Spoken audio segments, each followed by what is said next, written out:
Welcome to the HIT model video training provided by Grand Valley State University. These tutorials were developed by the Water Resources Institute to help stakeholders in the West Michigan region become more familiar with the HIT model. My name is John Vandermolen. My contact information is listed right here on the webpage if you have any questions about the tutorials. Other questions specific to the HIT model can be directed to Glenn O'Neill at Michigan State University's Institute for Water Research. His contact information is also available on this webpage. In this tutorial, I would like to show you how to use the HIT table. To do this, we have to go to the HIT model project webpage by clicking on the Go to HIT model link. When arriving on the HIT model project homepage, under the Data Access heading, click Straight to Map. This will bring you to a map of the Great Lakes Basin provided by Bing Maps.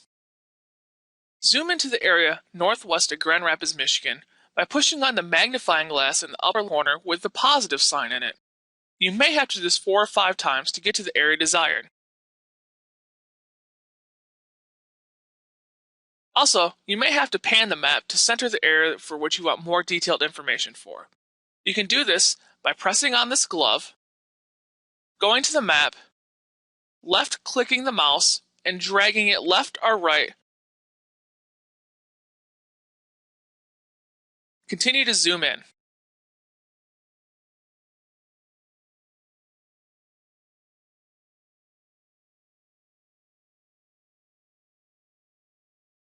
Activate the Local Sub-Watersheds layer, HUC12, in the Map Layers box.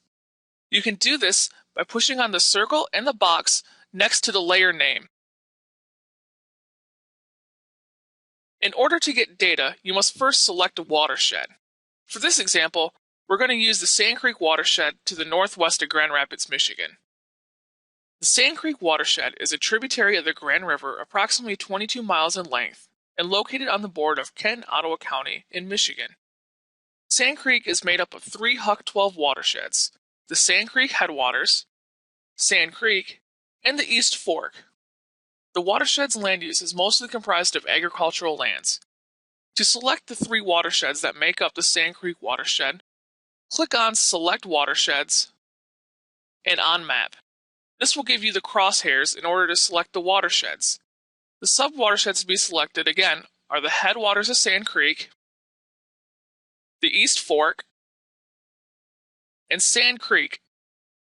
You may now zoom into these to get a better view.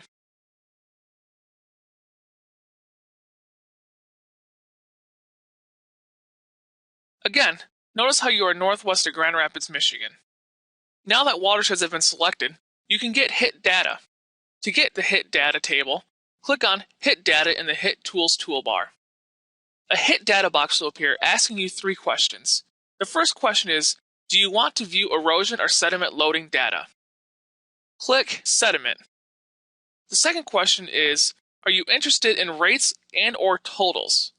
For this example, select both boxes.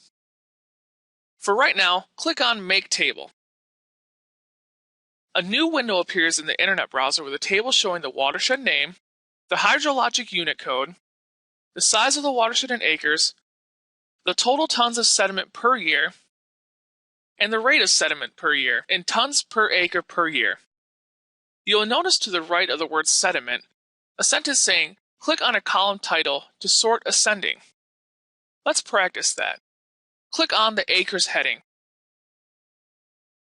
Doing this will refresh the table and sort the watershed size from smallest to largest.